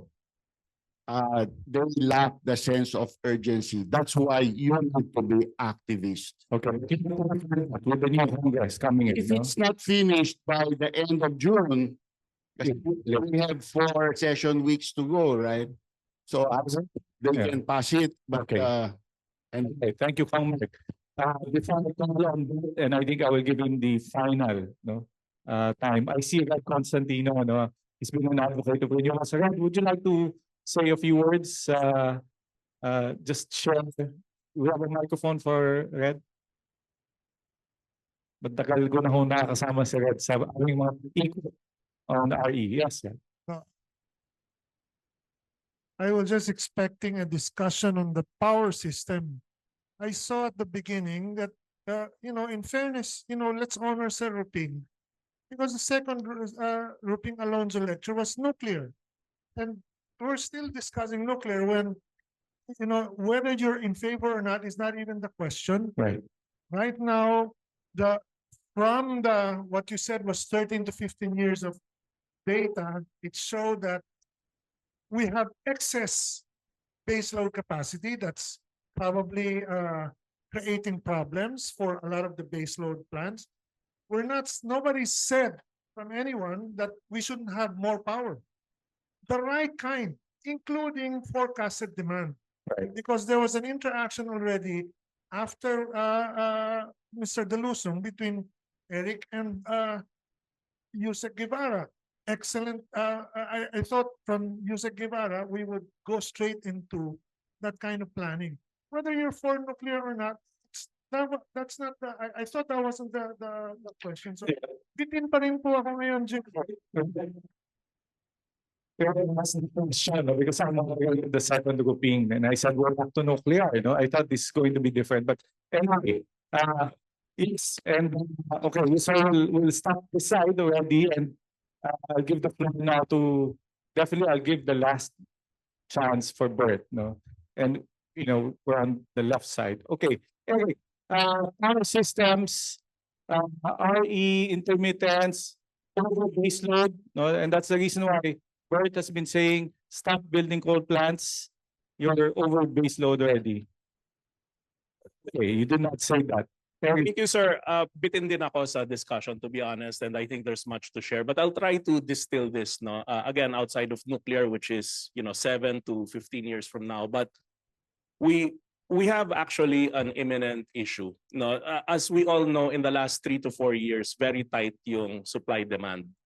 Hindi naman talaga sobra yung baseload kasi yung gas doon, hindi naman talaga pang baseload ang gas, you could argue mid-meridian. But let me not get too technical. The good news is we expect, and I think DOE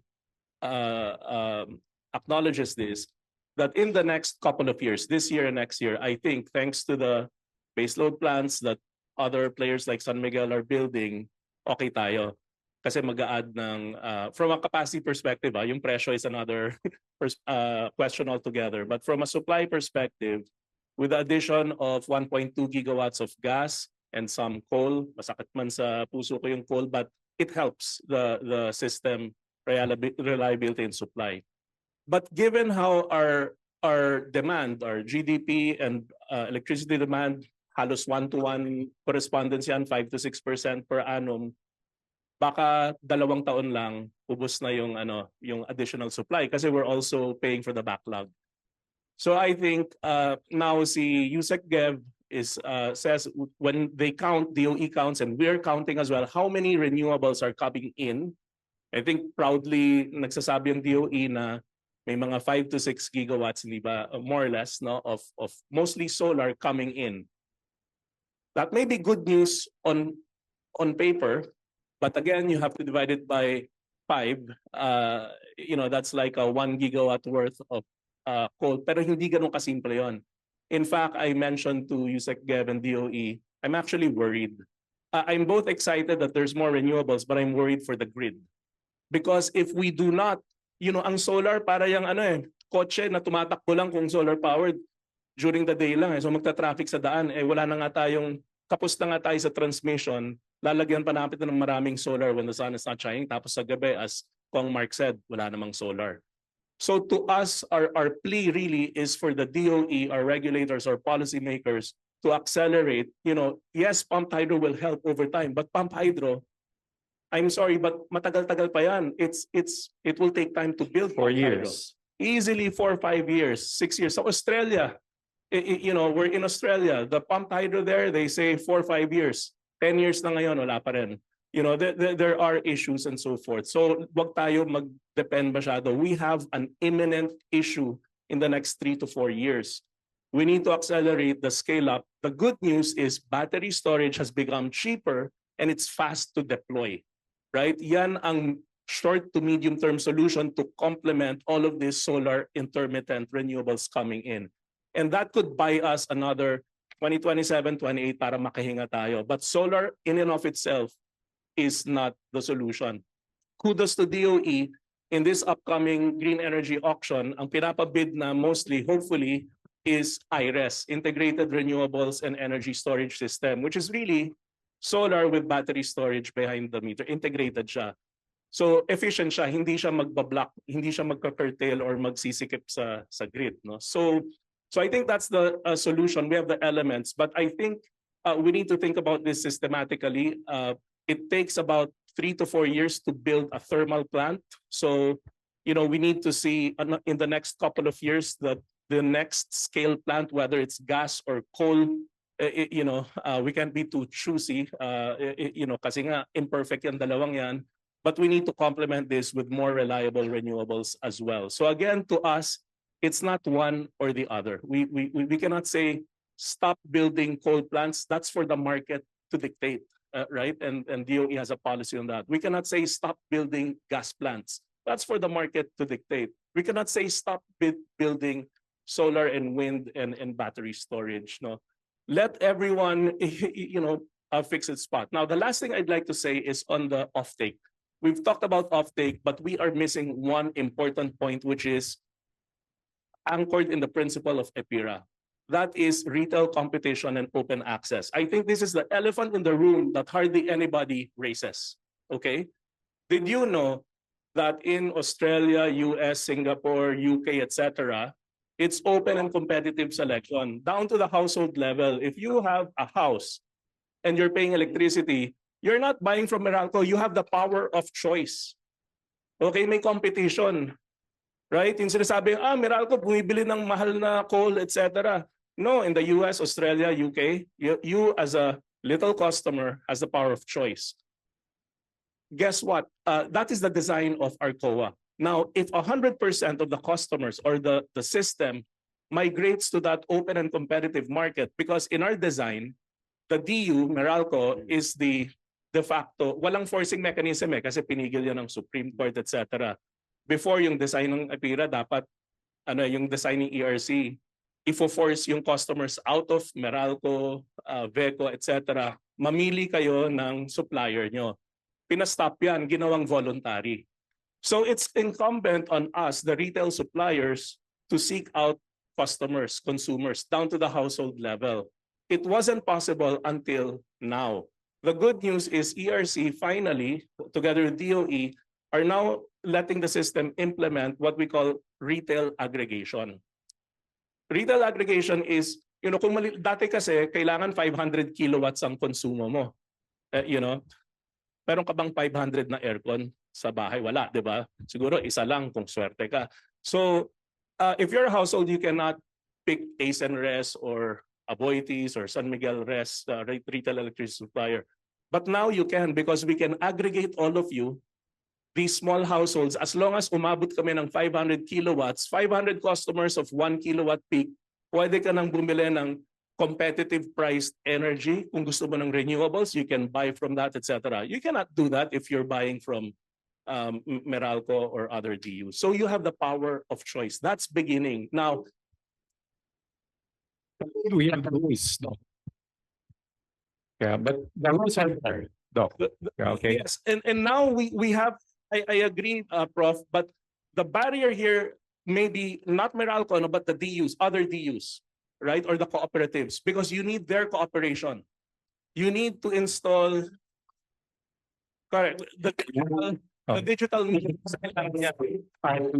Forum series. So the devil is in the details. I agree. Okay. It's easier said than done, but it is there. Let's be positive. And now we're gonna pilot certain retail aggregator, etc. So hopefully it will be in a household or community near you.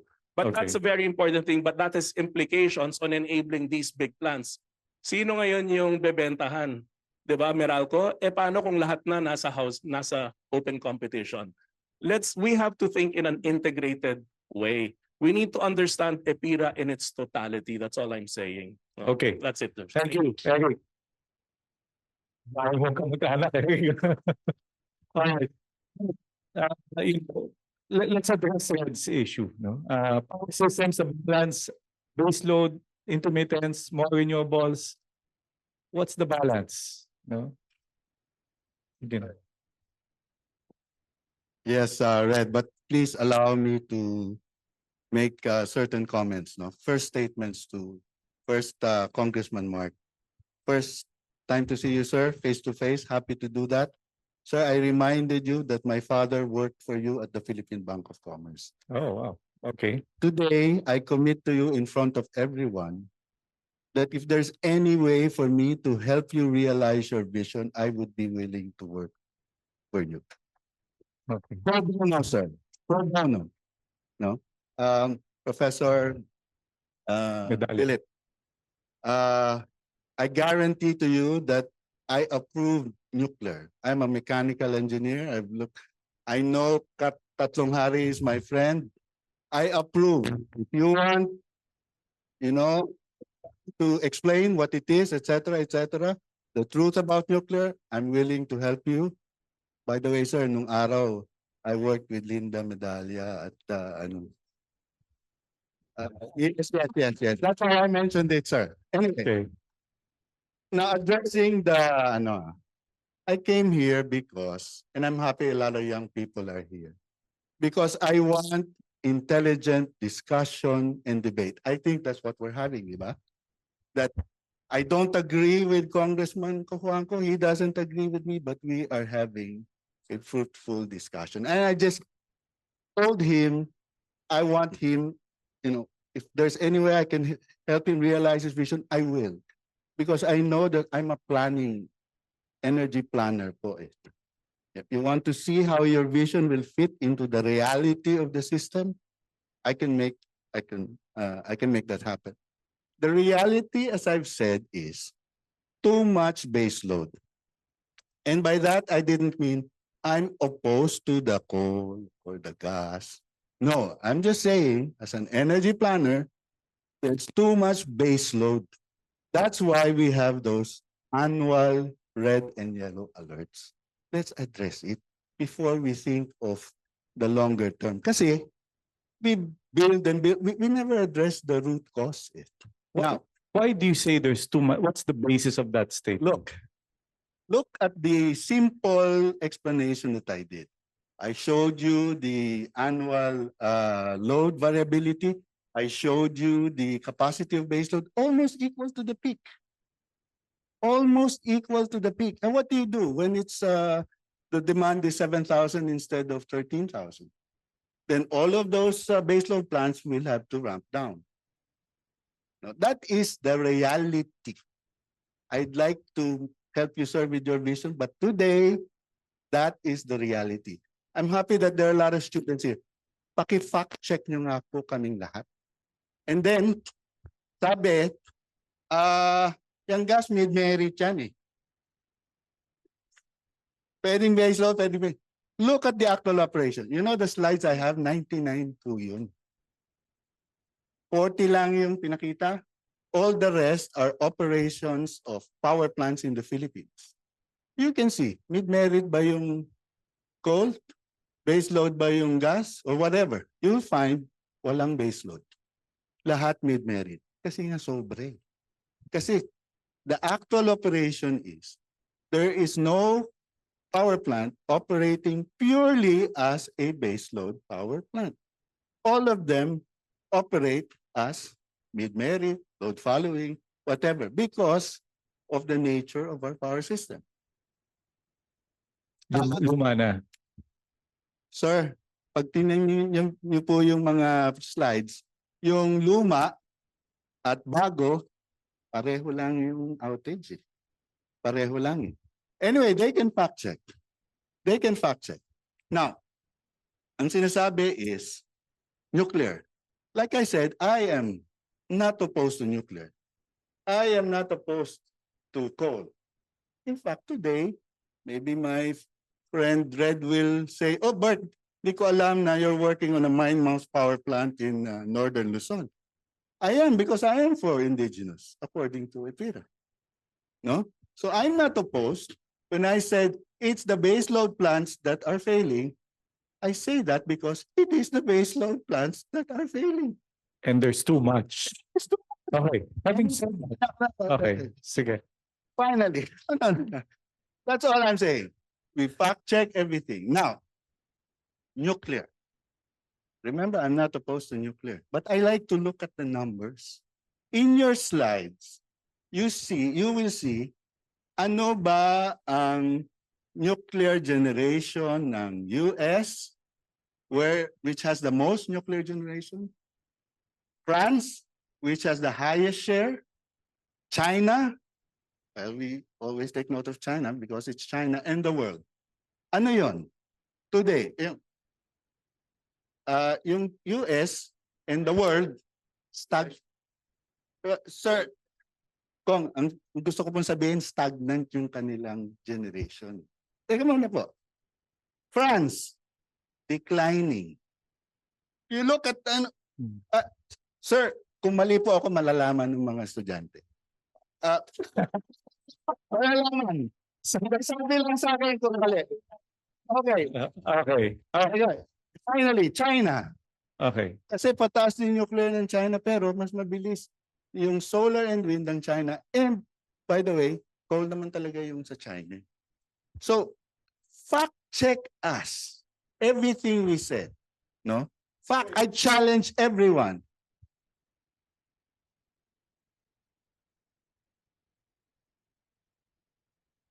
Nuclear. Well, that's why I said. Given ho eh. Sir, That's a given. Ang gusto po natin under EPIRA, private, di ba? Now, finally, well, size. Okay. I'm limiting the power system now because you said there's over base load. Yes. How do we solve the problem now? I think first we have to recognize that it is a problem. It is. I think everyone's saying it's a problem already. We're relying too much on base load. They're breaking down every summer. So how do we solve the problem? Okay, first, kailangan natin ibahin yung pag-iisip, yung thinking, how we look at these various sources of power. Kanina, sabi ni Mr. Francia, he cannot agree that solar is cheaper than coal dahil in the evening, there is no solar. Tama po ba yung aking characterization? Okay. Apples to oranges. I agree in that sense. But I'm an energy planner. I always look at the grid. I will not make the solar operate as if it were a coal. Kasi nga, that's getting It's like, I'm solar now, I identify as coal. Ganun ba? So, sabi ko lang po, I like what he said na portfolio. That's how we used to do it. Now, final point. So we have my colleagues here at ICSC.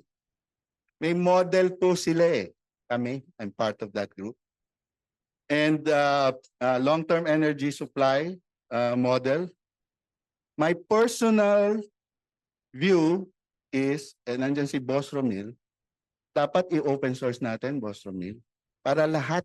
I mean, how can we make the plan of the congressman real in, using that model?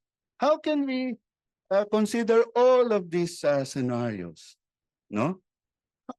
I think I'd be willing to work with you on that. Yes. Okay, sir. But for now, EPIRA, if you have to amend the EPIRA, maybe the congressman can. That's in the making already. So, okay, one.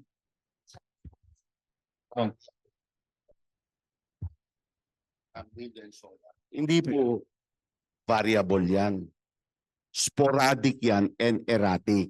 Hindi po variable. In other words, there is no control of humans to increase the power when you want it. Pwede mong babaan, hindi mo po pwedeng itaas. Okay. Depende yan sa weather. Kong, I agree with you, Kong. As an energy planner, ang term ko po dyan non-dispatchable. Hindi mo makokontrol. Not dispatchable. So, variable and predictable. Now, paano pag umulan? If you look at the grid, the data in the grid, you will find that there is the predictability in the solar and the wind in the Philippines. Makikita po natin yan. And in fact, that's why I'm opening up the information dyan to show, totoo ba yan? You run your metrics. IMAP said that it's predictable. IMAP. So ako, well, I accept that. But tingnan po natin, we're having an open debate. We don't always agree. But I would like to work with everyone here to help us realize our vision for this country. So, Okay. yun lang po. Maraming salamat. Hindi ka mag-sign lang certificate of candidacy, no? All right. Okay. My script says, unfortunately, it is time. All right. Let me just, there are too many, in this case, no, not just two sides of the coin. No? Talagang ang daming punto de vista, no? And we appreciate all your comments. Here's what I suggest. Dean Joy, I think you need a subject. No? Dean Joy, I think you need a subject, no? Here in, I don't know if you have, no? On energy. No? Because I know in College of Engineering, no? Meron, you have. All right. What kind of subject is it? All right. So I think, yes, sir. Economics, that's in the College of Engineering, not in School of Economics, right? Okay, this is what I would suggest, recommend, no? Okay, so this is what I suggest. UP, please converge, no? School of Economics, College of Engineering, even College of Law. No, I teach project development. No? I'm looking at here, no? And we were giving everybody his time. But anyway, I think there's a lot of debate that needs to be done. Let's go, and I'm not saying this because Popo is my professor and Yusek Guevara is from UP. The DOE is open-minded, no? And they've listened and they continue to listen to everybody. All right, so I think this is not enough. 3 hours is not enough. No? So we hope to have another series, no, and hope to make Red happier, because obviously he wanted to hear something that we did not cover. All right, and now I'd like to thank all our discussants. Thank you very much. My favorite user, also my favorite energy planner, of course, Mr. R.E. Guy himself, Eric Francia. Thank you very much. And really has because we've been honoring one man, no? And to give closing remarks, let me give the floor, of course, to the better half, no? Mrs. Amanda Zorana Alonso to give her closing remarks.